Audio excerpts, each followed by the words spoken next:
Bismillah ar-Rahman ar-Rahim. Assalamu alaikum and welcome back to another episode of Muslims Uncensored with me, the mighty Muslim, Robert Carter, and the grey fox, Roshan Saleh. Well, Roshan, we've got the general election. Well, it's not a general election, actually. It's the presidential elections we're going to be discussing. So we're taking a break from our UK politics for once and moving over to the States, where it's quite a key presidential election, Trump versus Harris. And I think for once, perhaps this is unprecedented, I'm not sure, American Muslims are kind of in a position where they could be kingmakers in this presidential race. So that's being reported right now. And I know some swing states like Michigan, for example, which is where we're probably going to be focusing a lot of our coverage on, is key. And there's been a lot of campaigning there. Yeah. So the big question is, how will American Muslims vote? Is there real power in their vote? And who will they vote for, if at all? Those are the big questions that are circulating right now. Roshan, what do you make of it all? We've got less than a week to go.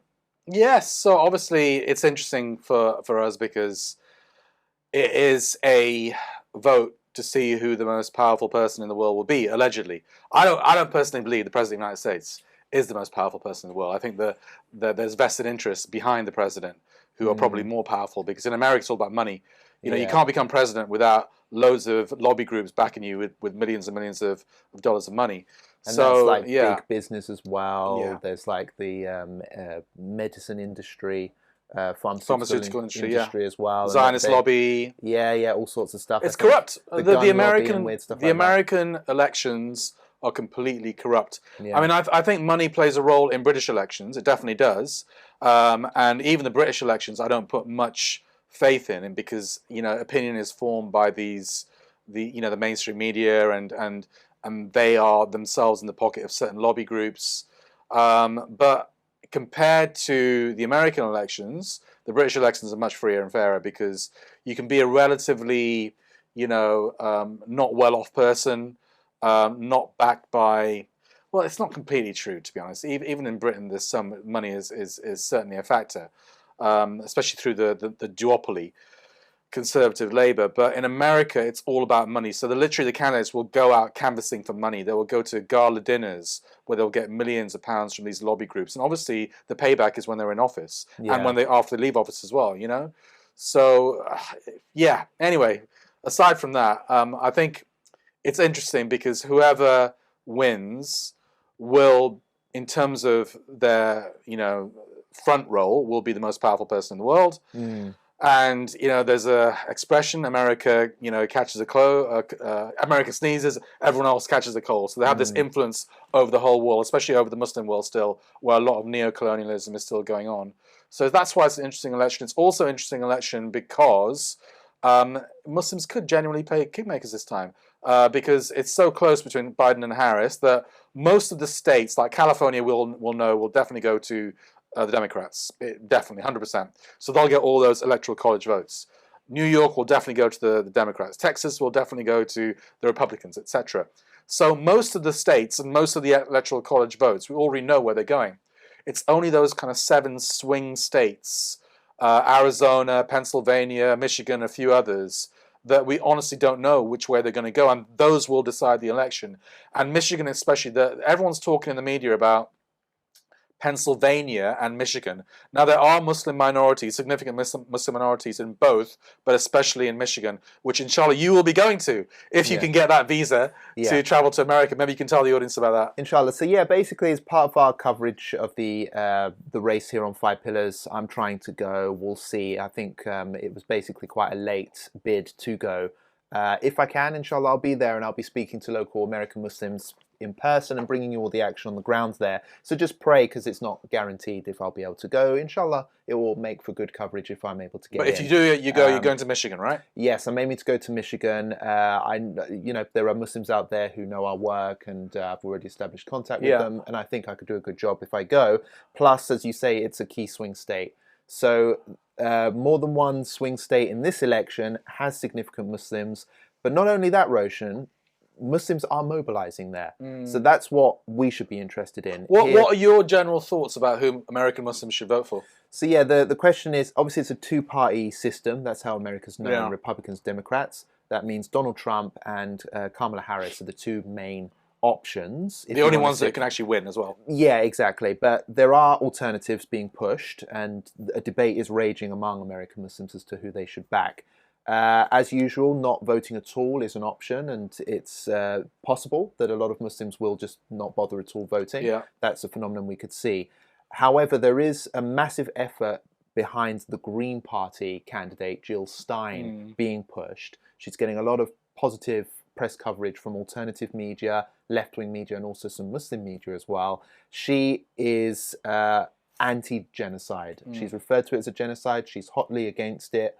And, you know, general Green Party position, anti-war, pro-environment, pro-minority, pro-immigration, these things are all appealing. But really, she's benefiting from the anti-genocide vote, which is a phenomenon we've also seen here this year with the British election, Muslims voting on an anti-genocide campaign. So that as well is an option. And Jill Stein could make some major gains there for the Greens.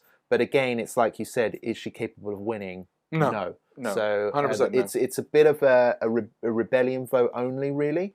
Like a send the message vote for her, isn't it? I think her supporters and Muslims backing her would argue this is a long-term strategy to break the two-party system, and there's a bigger ideological thing at play here that they're getting behind, and it's part of a long-term movement. But interestingly enough, a lot of Muslims are actually starting to endorse Trump. I say a lot. Some are endorsing Trump quite publicly as well. I'll play out a little clip that I have. It's from Michigan. It's Yemeni Arab Muslims who have spoken up and endorsed Trump at one of his campaign rallies there quite recently. I'll play out a clip now and see what they said. As the president said, we just had a positive meeting with President Trump. We as Muslims stand with President Trump because he promises peace. He promises peace, not war. We are supporting Donald Trump because he promised to end war in the Middle East and Ukraine. The bloodshed has to stop. So that obviously is a small part of the speech. This is a local imam from Michigan of Yemeni origin. And it caused quite a storm on social media. How representative is he of American Muslims? He represents him personally. It's not established. I don't know how influential he is personally. He is a known character in Michigan, I've been told. And also he's not, this isn't like the only Muslim backing Trump. There is a belief in particularly Arab American circles that the Republicans are the best way to go, simply because firstly they want to punish the Democrats, even if it means backing the Republicans. They want to just see them humiliated in a loss, and Trump obviously humiliates his enemies. Plus, they're looking at the conservative social values that Trump is pushing and highlighting like those. Banning abortion and stuff like that. Yeah, banning abortion. He's spoken out against the trans indoctrination and all that LGBT nonsense. So obviously they're focusing on that. Now, I know loads of people will be screaming at their screens, but how? He's a pro-Israel lunatic who's done so much for Israel, the normalization, the embassy move, everything. But whatever you say about Trump, and this is their argument, not mine, they will say whatever you say about Trump, and yes, he is pro-Israel, no doubt about it, the genocide didn't happen under his watch. Okay, that happened under Biden's watch and Kamala Harris. And Harris has made clear that she's going to keep supporting Israel if she gets into office, potentially keeping the genocide going. So they would argue from that perspective that Trump is anti-war, actually. That's the kind of position they're taking. No, I mean, it's true that in his first term in office, he didn't start any major wars, although he very nearly did start one against Iran by assassinating Qasem Soleimani. And that was literally on the brink of a major war. He's bombed Arab countries as well. I think Syria and Yemen were bombed under his watch. So look, Robert, if Trump wins, he's going to outsource Middle East policy to his son-in-law, Jared Kushner. Jared Kushner is a rabid Zionist, pro-settler, pro-Jewish supremacy, just an uber Zionist in every single way. So I think that I know that Mehdi Hassan's got a lot of brickbats from people for saying that Trump will be worse than Biden. I think there's the possibility that he will be, actually. I don't recommend American Muslims vote for him at all. I don't think you should. But I think it is a serious argument. I think that Trump, yeah, how is he going to... I mean, the Yemeni Muslim there said Trump is going to finish the wars in Ukraine and the Middle East. But how is he going to finish the war in the Middle East? Probably by giving Israel loads more weapons and telling them to finish the job, or by trying to start a war with Iran, finish that war. So I actually think there's a big possibility that he will escalate. I'm not sure, but I think because he's a deal maker as well, it's the jury's out. But I think it's a serious argument to say that actually Trump will be worse than Harris. I think the thing with Trump is he's also seen as this outsider character. So automatically, some people will always gravitate towards him, including minorities as well, even if his track record is actually pretty bad. And we have to remember how bad it has been. I mean, he literally uses the word Palestinian as like a slur to insult his enemies. Yeah. He calls them Palestinian. Joe Biden's become Palestinian, as if that's like a bad thing. Yeah. So this is disgraceful. But again, it's like it's this lesser of two evils argument, which I've never liked.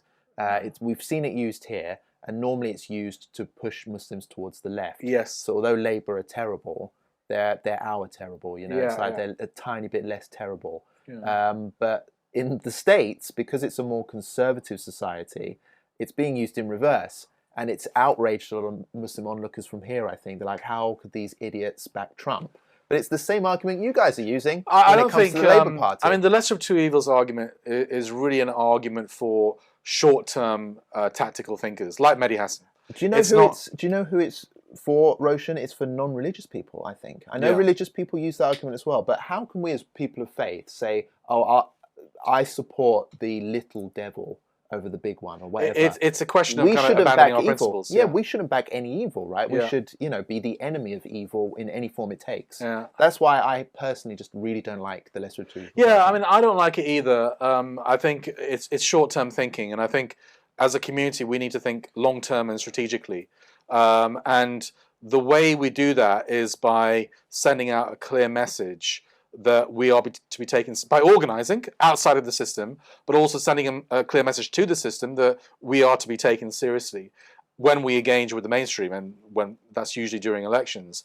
So I think if American Muslims vote for Kamala Harris, like Mehdi Hassan is asking them to do, it basically makes them a massive laughingstock. It's like we don't have to. We can rely on your votes, whatever. I mean, if you're not going to vote for us during a genocide, then you're never going to stop voting for us. So I think for me that is the overarching argument, that American Muslims just cannot reward those who have supported and enabled a genocide. There has to be a punishment, an electoral ballot box punishment for the Democrats for doing that. That is my overall headline when I look at the US elections. Yeah. Now, looking at the polls, there was a poll done by CARE, the American Muslim Organization, about 2 months ago. I've got that here, yes. Yeah, so if we have a quick look at it, basically, it's a little bit old, 2 months old. CARE may introduce a new poll in the days to come. But it said that basically the last elections, brothers and sisters, I think 70% of American Muslims voted for Joe Biden, so the Democrats. So it looks like that is going to go down to 27% for Kamala Harris. So a massive drop, yet still a significant minority Muslim vote for Kamala Harris, probably based on the lesser of two evils argument. But Jill Stein, the Green Party candidate, is also on around 27%. And considering she's starting from zero, that's a significant number. Donald Trump is still on something like 11%. So you still get these, conservative Muslims that like the fact that Donald Trump, has banned abortion and is conservative, even though personally he's definitely not conservative on, personal issues and social issues, because he's done every vice in the world, right? But, for political purposes, he supports the conservative elements of American society. But they also have this thing about, he didn't start war in this first term. He's a deal maker. He's not going to start a war. I think that's incredibly naive. I think it's very unpredictable. And he could well start World War III. He would if he felt that it was in his interest, his personal interest to do so. I'm sure he would do it. So that's where American Muslims were at 2 months ago. I'm not sure if that has changed. Personally, I want to see the Democrats kicked out and punished for the genocide. So if the headline on November the 6th is that basically American Muslims want it for Trump, I'm happy with that. I'm happy with that because at least it means that we have organized in a block vote. We've punished the Democrats, for supporting genocide, and that has to be the overall clear message that we send out during this election. So if you was an American Muslim, you'd vote for Trump, is that what you're saying? No, I wouldn't vote for Trump. I think I'd either not vote or I'd vote for a third party candidate. It could be Jill Stein. I actually don't know a lot about Jill Stein, so I'd have to look into her more. But I couldn't in my conscience vote for Donald Trump because I know who he is. I know who his son-in-law is. I know that he hates the Palestinians. I know that he's pro-Israel. So I couldn't do that. I couldn't vote for the Dems either. I'd either not vote or vote third party. But I do kind of understand the reasons for voting for Donald Trump as a tactical maneuver to keep the Democrats out. I don't agree with it. I think it's short-term thinking. I wouldn't do it myself personally, but there is a slight logical argument for that. And there's also obviously a very strong argument for not voting at all. Now, I think more than 50% of Americans don't vote anyway. It might be lower in this election. And that is another way of delegitimizing the system. But the only thing that kind of militates against that for me is that in this election, I think the Muslim vote will be consequential. So you may as well use it, So yeah. I think that's the only positive that I'm really taking from everything that's happening in the elections here in the UK and the US is that the Muslim vote is growing in power, basically, and we're flexing our political muscles in this way. I mean, that's why I was proud of coming out of the general election here. It was a good result, yeah. It was a good result. The community flexed its muscles. Sure, there are debates on the quality of candidates and how successful the candidates aren't good, be, overall. But obviously the community did fantastically well, I think. Even though there were still problems that we had to come up, like Muslims voting Labour, and shame on them. But again, in the States, the Muslims put themselves in this position where they're now being described as kingmakers and power holders or whatever.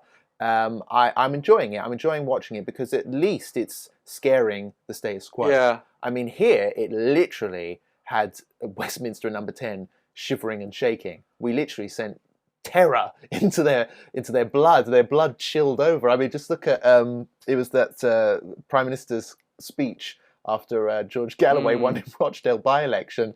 That was pretty fun to watch, I have to say. Just the fact that we rattled some cages there, and at the very least, have you noticed how Kamala Harris is good. Like she's changed her rhetoric? Oh yeah, on she's Israel and panicking. Palestine a little bit. She's talking about the suffering of the Palestinians. Yeah, she's been because getting she's heckled. after those Arab American votes. Yeah, because she knows she's lost them. She's getting heckled as well by pro-Palestine people. And the Biden abandon Harris campaign has gained extraordinary momentum. Yeah. And now they're scared. They're scared and worried about Arab votes and Muslim votes. I just hope and I think that's good. It's a good precedent. Yeah. And let's see. Hopefully, it'll grow. I mean, who knows what's going to be in 20 years when we get more Muslim population explosion in the West. You know, if American Muslims just have about 10 kids per family. Then who knows? Push it. Get the imams out there telling their congregations, really. But you know what? I think the worst of all possible results from me would be that if I mean, it's not certain that American Muslims can sway it. It could be another minority group. It could be Latinos. It could be African Americans. Yeah. But if Harris wins, and it's kind of on the back of a higher than expected American Muslim vote, that would be the most disappointing result for me.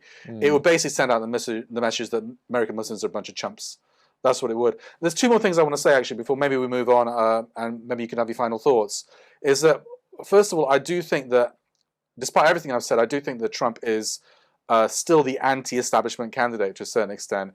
I still have doubts over that shooting episode, how easily that guy got in and was able to take a pot shot at him. Whether there was some deep state collusion in that, I don't rule it out. Obviously he's not the guy that the majority of the mainstream media in America supports. They are pro-Democrat. Financial institutions, just generally the American establishment, is pro-Harris, and they don't want to see another unpredictable Trump presidency, because the guy is completely, he can go off script and off piste all the time. He's not someone that's easily controllable. And the other thing is he promised to release JFK files and the aliens and whatever. Yeah, the alien stuff. I mean, it's definitely upsetting this. Yeah, he's not the full quid, is he? And he can literally, he's obviously a very egotistical man. And when he feels as though he's being slighted or trying to be controlled, he can just throw a wobbly, basically. The final thing I want to say is I don't trust the American elections. And I think if it's close, I think Harris will get it. Simply because I think the establishment doesn't want to see Trump win. And if it's really close, I wouldn't be surprised if they rig some votes.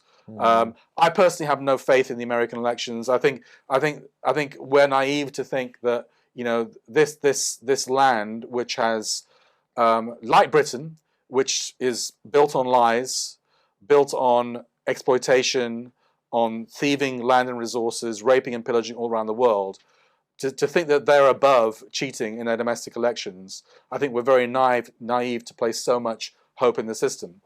And I think that also there should be international monitors, and there should be international monitors monitoring these elections. There certainly would be in the Muslim world. If you know how the Brits and the Americans, they say, oh, we don't, but we have played. I mean, we know full well that a lot of the elections in the Muslim world are completely rigged. But generally, they have this condescending attitude. We don't recognize these results. Well, I'll tell you what, brothers and sisters, I don't recognize the British election results. I don't recognize the American, unless it goes in my favor, that is. I don't recognize the American election results. I want international monitors in I want international monitors from Russia, Iran, North Korea in every American polling booth. Yeah, 100%. I mean, and Venezuela. Just look at this study. Just look at this study that was revealed. TV news hits new bias high, 78% positive for Kamala Harris versus 85% negative for Donald Trump. And this major networks like ABC, CBS, NBC CNN have delivered most unbalanced election coverage in history, and so on and so forth. That's being spoken about now. Now, obviously, this is media bias I'm speaking of, which we know is a real thing. But obviously, media is controlled, perhaps, by these unknown powers that rig these systems. So, well, no, if you watch CNN, if you talk about like vote rigging and stuff like that. Even mainstream people talk about vote rigging in the States, and even here, it's been worried about. People talk about. But I hate how the BBC dismiss it as like the last election wasn't rigged, and oh no, there's no evidence, whatever. I mean, the evidence is that Americans, the American establishment, are a bunch of liars. That's the evidence, Yeah. And they have vested interests. But that is one way how elections are rigged, by the way, in democracies. Because democracies, it's free and fair vote, and we're better than North Korea, and whatever, But the fact is that the way they rig votes and elections is through money, lobbying, and media bias. And the media orienting to one candidate or another. Yeah. It's less pronounced here in the UK, but in America it's blatant. And I mean, I watch CNN occasionally for my sins, and they're so anti-Trump, it's unbelievable. But American media is it's massively pro-Harris. Yeah, absolutely. We will of course bring you. Who do you think is going to win? What's your prediction? Oh yeah, that's a good one. I definitely think Trump's going to win. Do you? Okay. That's my prediction. I just think he's got so much momentum. From what I've seen of Kamala Harris as well, she just looks like a freaky weirdo, to be honest with you. She's one of these fake, establishment-loved, phony career politician, who just, she just creeps me out, to be honest, when she talks or laughs or jokes. Yeah. And I think Trump, for all of his many faults, he comes across as more genuine. And I think at the moment it's so important. Plus, he survived an assassination, with his fist in the air saying, fight, fight, fight. To an American audience, how I understand Americans, they'll look at that and say, this guy's awesome. He's a real American president. Yeah, America, yeah. He survived, fight, fight, fight. So I think he's got too much We know momentum. who Trump is, don't we? We know he, in his own weird, screwed up way, he's an honest guy. You see what you get, He's honestly bad. Kamala Harris is a phony bad person. Do you know what I mean? She's like fake. So I'm going to say that that's how I see it. I'm going to say that Trump will win as well. I'm not 100% sure of that prediction at all. The articles that I read can swing both ways on the prediction. So I would say I'm 65% or 60% sure that will happen, but I have a sneaking feeling for Trump as well. I think Trump's going to win, and unless they rig it. Yeah, and if they rig it, it's like a civil war situation again. If they rig it twice in a row, it's like a civil war situation. Yeah, or if they assassinate him. I mean, they do. They are. I watched a Piers Morgan discussion on this, and yeah, they are pushing the he's a Hitler Nazi guy narrative all the time, and obviously I think there were at least 2 attempts on his life. There was one foiled earlier, and one nearly in the killed golf him. course. Yeah, so yeah. they might kill him. They might kill him. Well, do you think he'll accept defeat if he loses in a very close race? No, He won't, will he? No, he'll insurrect again. I think he'll go. I think he'll go to prison if he does that, because I think the only way he can stay out of prison is if he wins and becomes president. If he loses, there's so many cases against him that I think he'll definitely go to prison probably for the rest of his life. But if he loses officially and he questions it again, I think they may arrest him. Or that would make him a martyr, I don't know. But there could be like a civil war type situation, because you know his supporters are nutters, aren't they? They're crazy nutters. Yeah, absolutely. And they've got guns. Yeah, exactly. Well, we will bring you more coverage of this as it develops, so keep an eye on 5 Pillars. And we are going to do a live stream talk on the day of the results, which will go on through the night, similar to our general election coverage. And we'll have loads of expert guests coming on, including American Muslims. And who knows, inshallah, if everything goes well, I'll be out there speaking to you live from location somewhere in the States. So that will be, the election is on November the 5th, which I think is a Tuesday. Yes. So the results will start seeping through UK time, probably midnight onwards. Yeah, we're going to advertise the talk, so you'll know about it. Just keep your eyes on 5 Pillars. Lots of content coming your way, inshallah. But let's move on now, because I want to talk about one of our favourite guys here on Muslims Uncensored, Tommy Robinson. Tommy. Yeah, one of our best mates. He's been jailed again, believe it or not.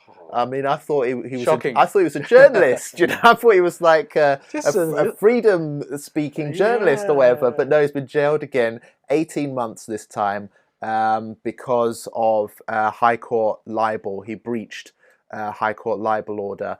It was related to. It wasn't related to the incitement or the agitation he was doing. It was actually related to a film which he keeps pushing and airing and promoting. Yeah. Where he says fake things about a Syrian refugee boy. Yeah. Which he's been sued about in the past and things like that. So he's back in jail.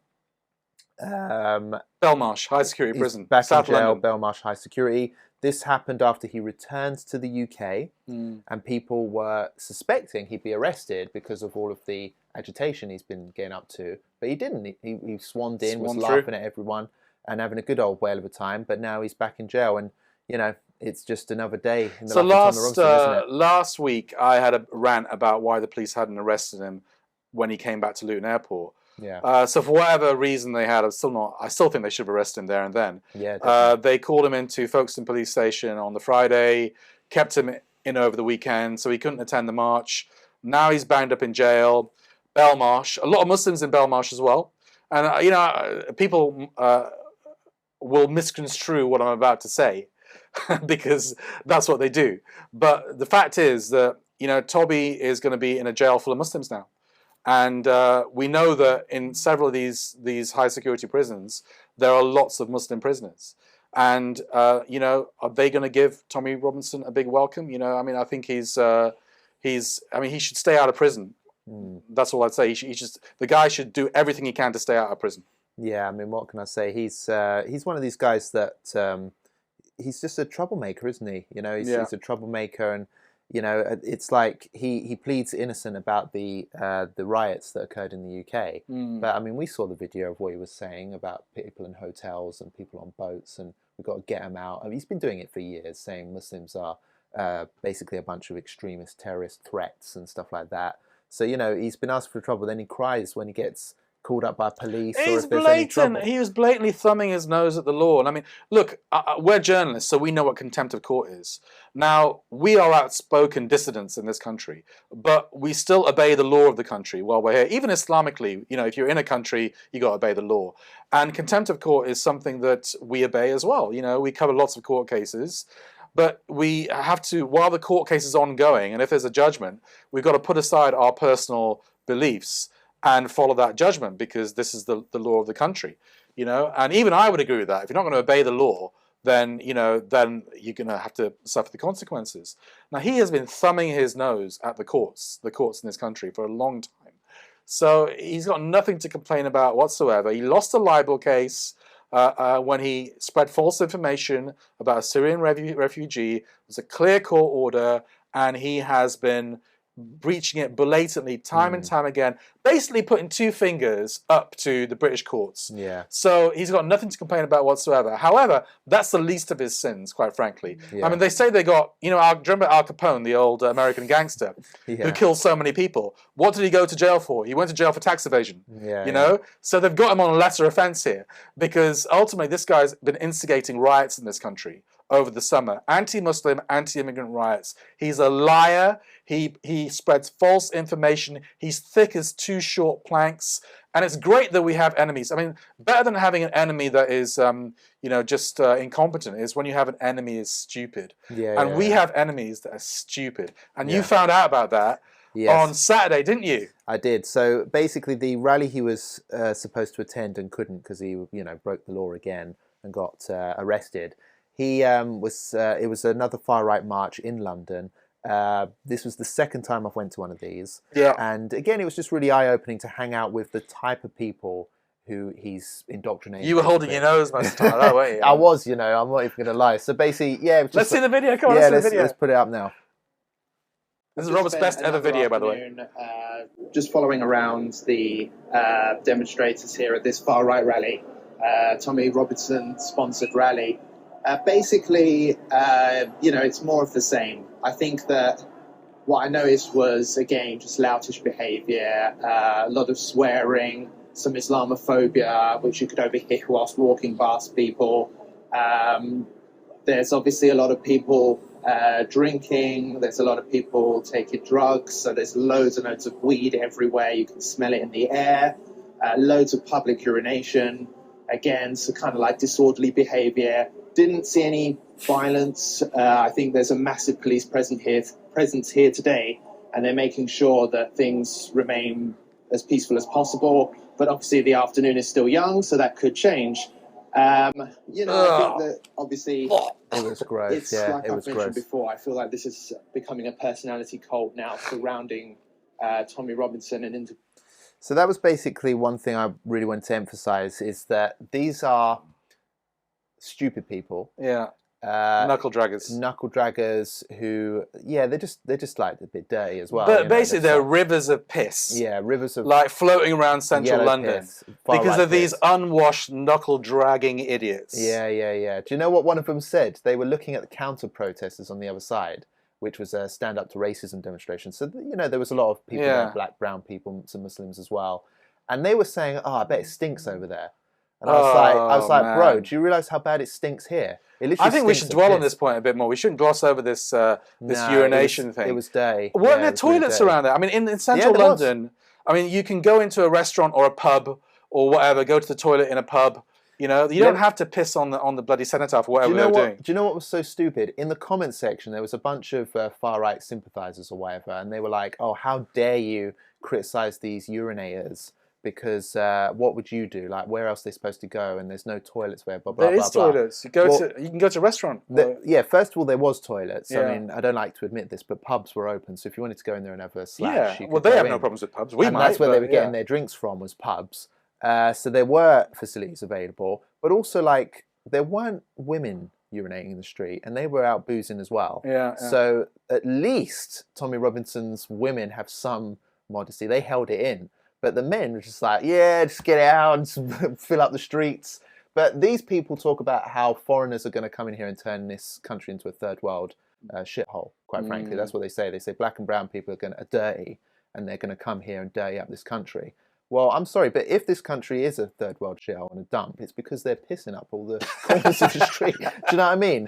These are filthy, dirty buggers, to be honest with you. They didn't wash their hands afterwards, did they? They didn't wash their hands. So they touched their private parts, probably got urine over their hands and whatever. I didn't feel comfortable. That's why I don't shake hands with a certain type of person. Yeah, exactly. I didn't feel very clean. But do you notice that when you go to motorway service stations, I don't want to get racial about this, but when you go to motorway service stations, when you do your thing in motorway service stations, do you notice? I mean, only 50% of the people are washing their hands afterwards. Yeah, and we kind of know what that 50% Do you know person what's looks so like, crazy? right? These types would have a right pop at Muslims for getting their feet out in the toilet and Yeah. doing like wudu and that, innit? Yeah. They wash their feet publicly and they're like, oh, look at that, he's got his foot out and he's washing it. He's Oh, got his foot in the dirty. sink. Got his foot in the It's sink. like, yeah, like Yeah. Muslims wash themselves 5 times a day. You wash yourself, what, once a year? Do you know what I mean? think It's like, I think they wash themselves on their it's like the birthdays. pub Probably sites and they're in L's. Do you know what I mean? they have a special shower on their birthday, and that's it as a celebration. If at all, yeah, exactly. Yeah. Well, anyway, that was... Dirty beggars. Oh, they're disgusting. They are, man. It was shameful. It was so disgusting being around them. But yeah, this is the thing. I'm going to play out another clip now of an interview which I didn't record. It was recorded by someone else, but it's a really eye-opening interview. Yeah. It's offensive, but there's a point I want to make, and I'll make it after hearing from these two enlightened Tommy Robinson supporters. Let's hear what they have to say about Islam and immigration. Isn't that a bigger? Isn't the so-called legal migration a bigger problem? Into this country are soldiers of Islam. They're not immigrants. They're not fucking refugees. They're soldiers of Islam. It's written in their command to take over every country. A refugee, You know what I mean? And they're not going to stop until that happens. They're trying to No take matter over. what government says, they're not going to stop until the whole world is an Islamic state. And people need to wake up and realise what they are for. Islam needs wiping off the face of the earth. I completely agree. Mate, it does. Look at them. They're invading. They're not invading just us. They're invading in France, Spain, Italy, Europe. It's the silent Europe invasion. Fucking disgrace, mate. Get them back. Do you know what's so... I want to hear more from him. Who's that? That PhD candidate there.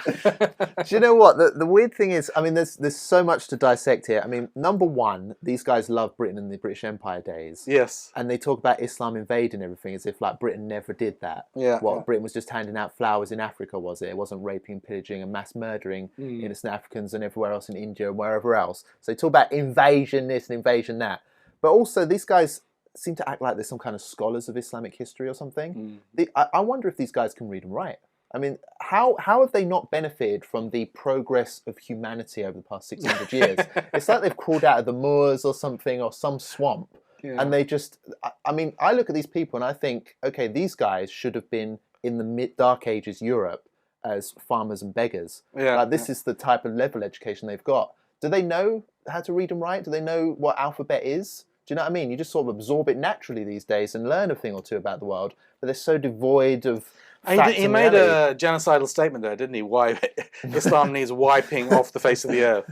That's basically an invitation to kill all Muslims. But anyway, I just wondered, I mean, look, Islamic invasion. The fact is that obviously the Brits and the European colonizers, they invaded our countries, destroyed our countries. And a backlash of that has been Muslim immigration outside of the Muslim world to richer part of the world, like Europe. And Europe invited them. So most of the immigrants to this country, I'm an immigrant to this country as well, you know, we came out of invitation and legally. Yeah. It's like 0.1% of people that have come illegally. And that's because Western populations are aging. You know, and they need workers to come here because ordinary Brits, one, there aren't enough young Brits to do the jobs, to raise the taxes, but also a lot of them don't want to do menial jobs. So that's why you have a lot of Muslims coming over to this country. But one thing I want to ask you, Robert, is that, you know, he called us soldiers of Islam. Now, for me, that's a compliment. I would love to be called a soldier of Islam. You know, because I do consider myself a soldier of Islam, a very bad soldier of Islam, but that's what I am. Now, not with a gun, but with words. Now, if this country, if we peacefully, through power of argument and debate, convince non-Muslims to become Muslims in this country, I would think that would be wonderful, because Islam would save the country. But the question is, would the majority British population stand for that? Would they allow Islam to take over the United Kingdom? I know this is like 100 years or more in the future. If it was simply through no guns, just through the power of dawah, the power of argument and debate and persuasion, I don't think they would they? They'd kill us first before they did that. Well, yeah, you talk about power of debate and persuasion. I mean, these guys don't even know like how to speak. Do you know what I mean? So they've got no hope when it comes to that. That's why they're trying to advocate for the destruction of all Islam, I suppose. But you know, these people are so stupid, so uneducated. They are they're vulnerable to indoctrination, and this is the point I was trying to make: is that Tommy Robinson is a grifter who has essentially found a way to indoctrinate the gullible, naive, and vulnerable in British society. Sure, this guy's disgusting worldviews and is an ignoramus and a moron, and you know, should be held to account for that. But you know, these people should be at home eating their, I don't know, pork pies or whatever it is, you know, chewing on carrots or whatever it is they do on an afternoon. But he's rallying and riling them up with phony fake news and information about extremism and terrorists and whatever, and he's mobilizing them. And then there are people getting arrested and they're complaining about like, oh, these white they're going to jail for Tommy Robinson. For jail.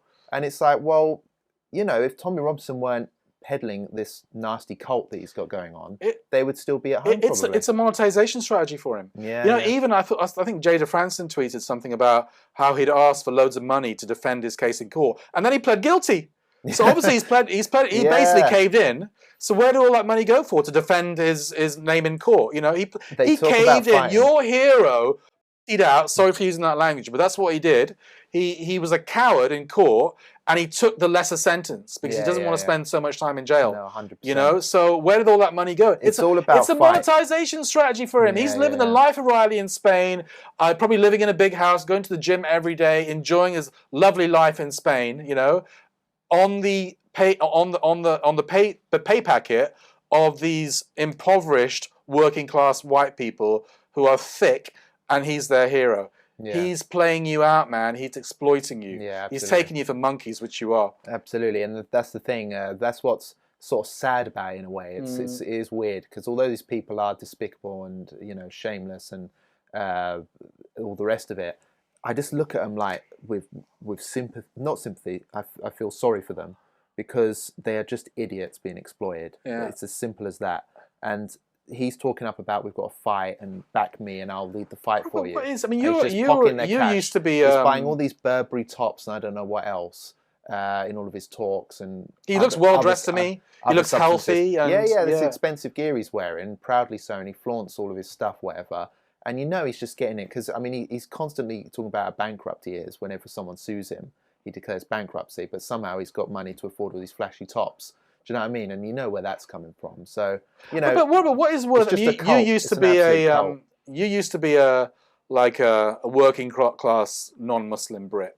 Okay. Yeah. What is so great about British culture that they want to preserve anyway? I mean, to me, it's like they want to preserve, like, you know, punch-ups on a Saturday night in a town centre. What is it about? Yeah. What is it about? What's so great about this British culture that they want to die for or go to prison for? That's the weird thing about Britishness. No one can really define it. It's not really a thing. No. It's sort of stuck in what Britain used to be. Yeah. And that's what everyone sort of thinks of in their mind. You know, when they sing the Empire days, and there's this kind of fantasy Britain that exists in their heads, and they all want to return to it as if it was ever a thing.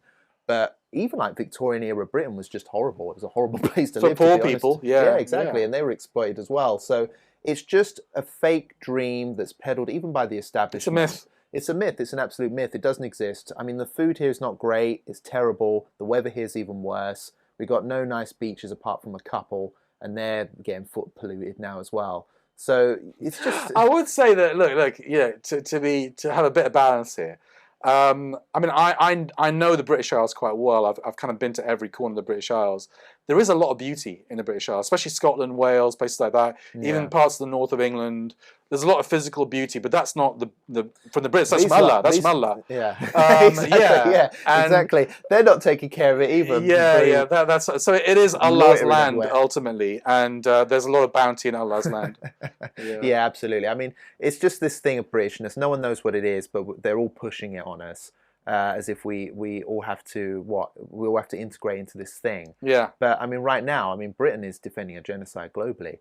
So that's what Britishness is to me right now. This second, it's a genocide supporting evil project on the world stage, and they're pushing it on us. And if we're not down with it, then we're some kind of illegal alien or something. We need to get deployed. I think genocide should be deployed from the planet. Do you know what I mean? And everything else that supports it. So there you go. I mean, it's basically just a cult. Should we move on? I think we should. Yeah. What's the next one? We've got plenty to talk about. Sadiq Khan and Yeah. Mahmood. Okay, here we go. So this is a good one. So here's the Muslim mayor of London. Yeah, London's Muslim mayor. This was taken a while ago. No, just a few days ago. Just a few days ago. Sunday. So this was on Sunday. So this was a London celebration for Diwali, which is I don't celebrate it, to be honest with you, Roshan. It's well, you shouldn't, because you're a Muslim. I don't know. Really? It's a Hindu festival. Oh, is it a Hindu festival? I don't even know. Oh, come on, man. Don't Iranians celebrate it and all that type of stuff? No, that's a Nowruz and stuff. No, they celebrate Diwali as well. Oh, do they? Yeah. No, it's a Hindu festival, surely. Sure, it's only Hindu. Diwali is a Hindu festival, 100%. Okay, I don't know. Okay, so it's a Hindu festival. I'm glad you're ignorant about heathen festivals. Yeah, absolutely. No, I'm quite pleased about that. Okay, so Hindu festival celebrated. Muslim Mayor of London getting deeply involved there. He's respecting a statue. He's basically putting a garland around the in inverted commas the elephant god Ganesh. You know, so obviously, and that is the Indian High Commissioner or something like that as well, who's doing the same thing. But obviously, he's a Hindu. Look, I mean, this is kufr. That act is kufr. It's disbelief.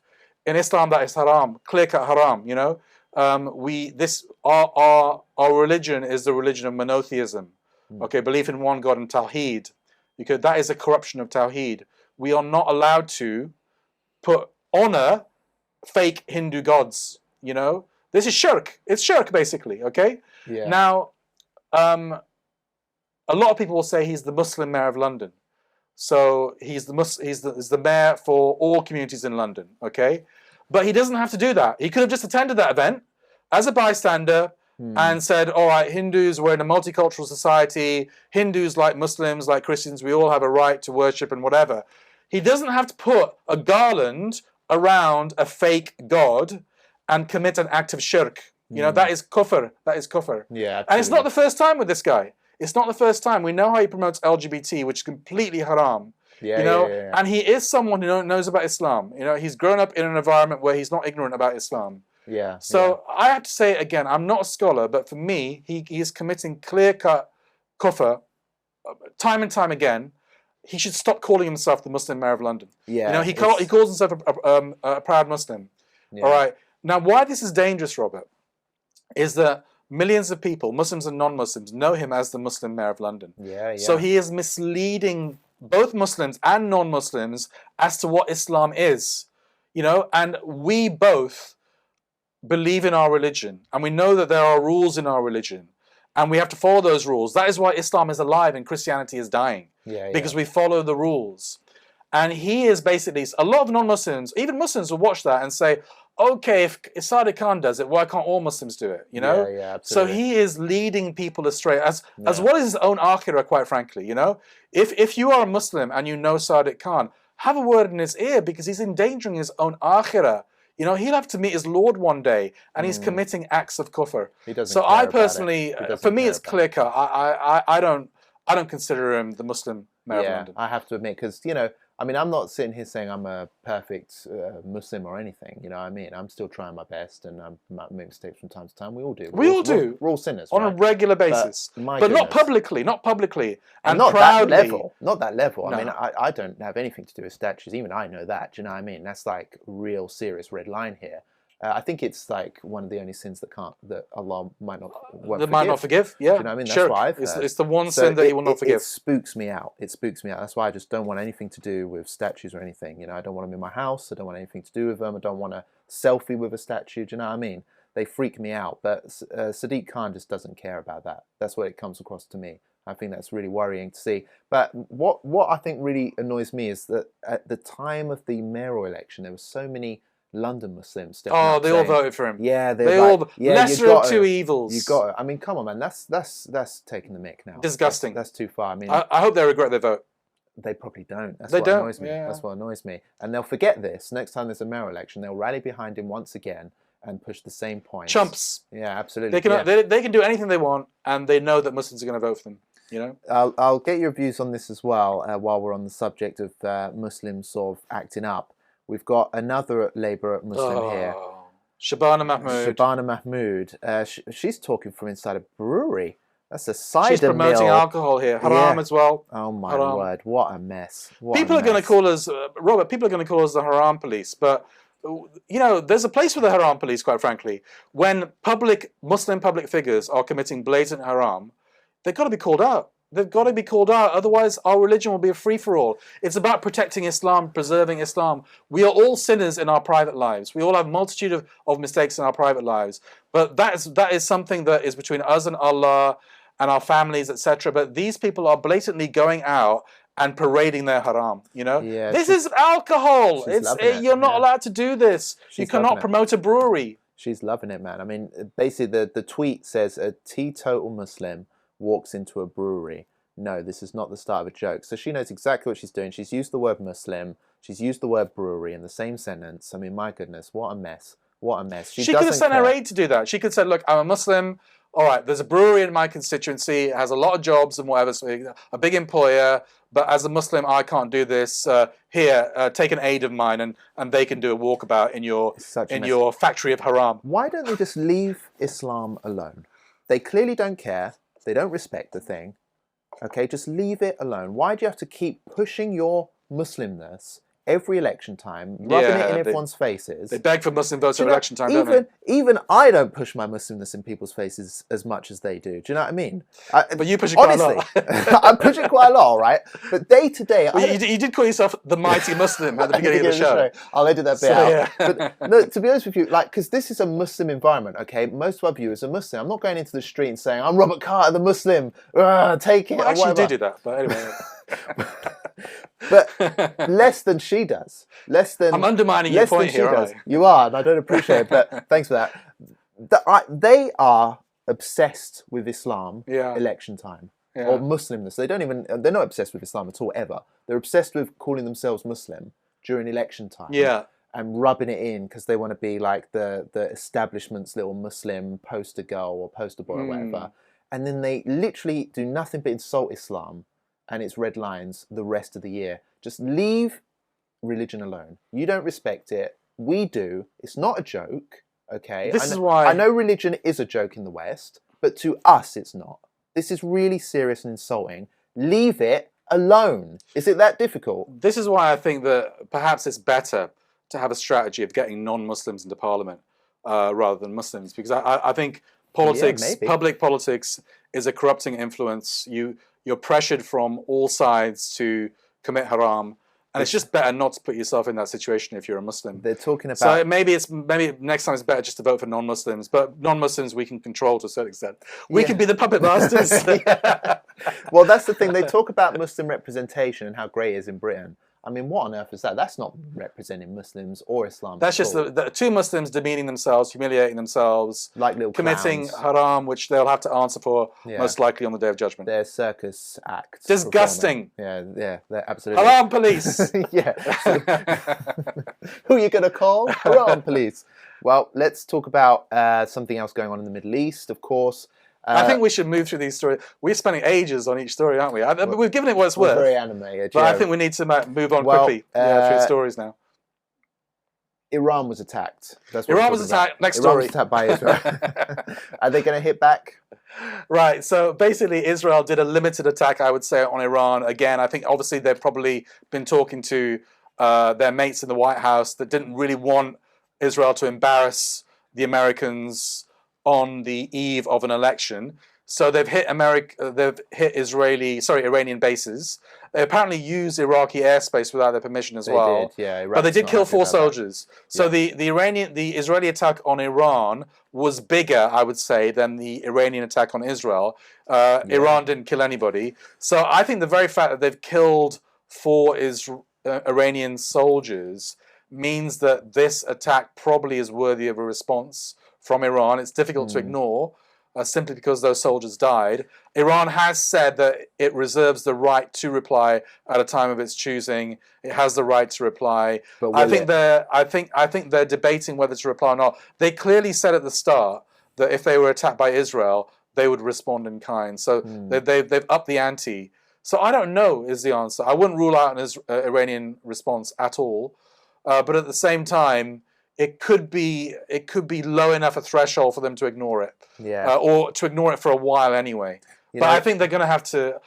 I don't know. I think after the U.S. elections, especially if Trump wins, I think Yeah. Israel may escalate even more, and Yes. Iran will be forced into a response. Yeah, maybe if Iran's going to respond, they have to respond before the results, because the US is in a state of sort of chaos, and it's focusing on itself.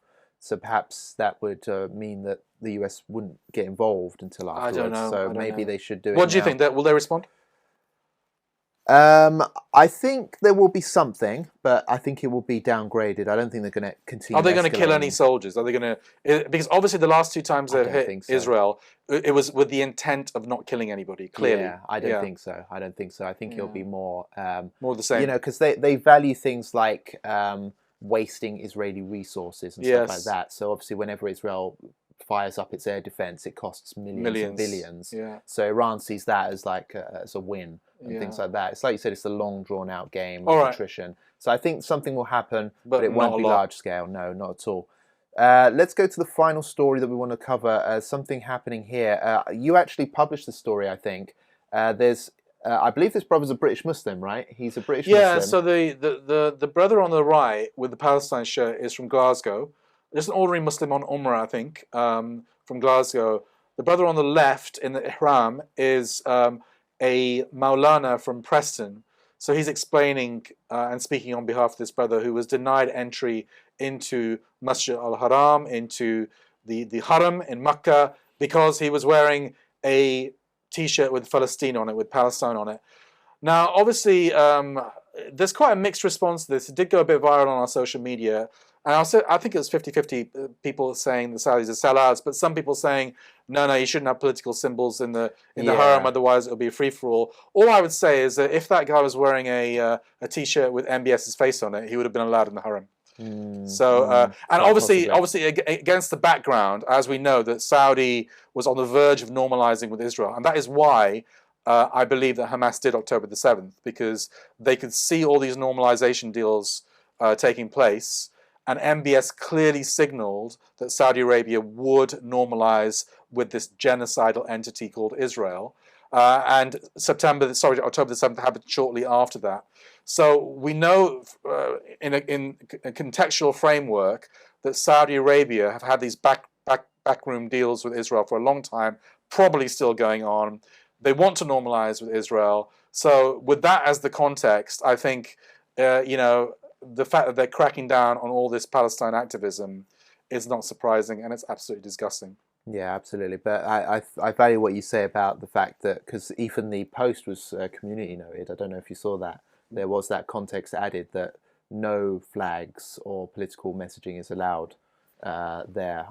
There's loads of political messaging. If you go to Mecca, if you go to any hotel in Mecca or restaurant, they'll have an image of MBS on the wall and King Salman as well. So I mean, I've been on Hajj twice, not for a long time, but you go there. There's lots of pro-Saudi political messaging. They just don't want political messaging that they disagree with, basically. Yeah, absolutely. Yeah. Well, I think we've reached the end of our show this week. Can I say one more thing? Is that on what I should have said about when we were talking about Iran and Israel, I think it is important to acknowledge, and even the Israelis are acknowledging this now, that they've lost a lot of soldiers, and Israel has been hiding its casualty figures. Yair Lapid, the opposition leader, did actually say that the Israeli army, military and establishment is hiding the casualty figures. I think Israel has lost about 1,000 soldiers now, or maybe 900, and they've had 11,000 injuries as well. So this is a war that we saw Smotrich as well, the extremist finance minister, crying his eyes out like a baby over the death of Israeli soldiers. So this war is not just hurting the Palestinians and the Lebanese, it's also hurting the Israelis. We know very well that the Israelis have a small population, a small landmass, and have a lesser capacity to absorb pain as well. So it's not just don't think that this is a slam dunk for Israel at all. they are experiencing a lot of pain as well. Yeah, absolutely. Well, that is a very valid point you make, and more points will be made in future episodes, but we are out of time here today. But like I mentioned, there's a lot coming your way. Dili Hussain is still out there in Bangladesh doing some fantastic reporting, and of course he brings us more coverage from there every day, and hopefully we will be, I'll be in the States at some point in the near future, and our live on the results of the presidential election as it happens through the night will also be coming your way early next week. Can I just So say inshallah, something? I have keep your eyes to, out for that. as tradition dictates, I have to interrupt you while you're doing your outro. Yeah, I think I just should say that Dili Hussain has been in Bangladesh the last week. His material is slowly seeping out, but he's shot a lot of material, a lot of podcasts. Also, when he comes, so please do check those out on YouTube and on Twitter, where he uploads most of his stuff. Also, brothers and sisters, when he comes back, I think we're going to do a Muslims Uncensored with Dili to kind of take apart and get his analysis on what's happening in Bangladesh. It's obviously there's a window of opportunity in Bangladesh to do a bit of reporting because they've gone from a dictatorship to a period where there's a bit more freedom.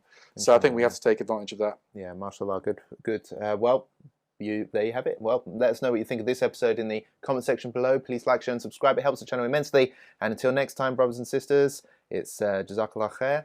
Assalamu alaikum. Ma salama for now.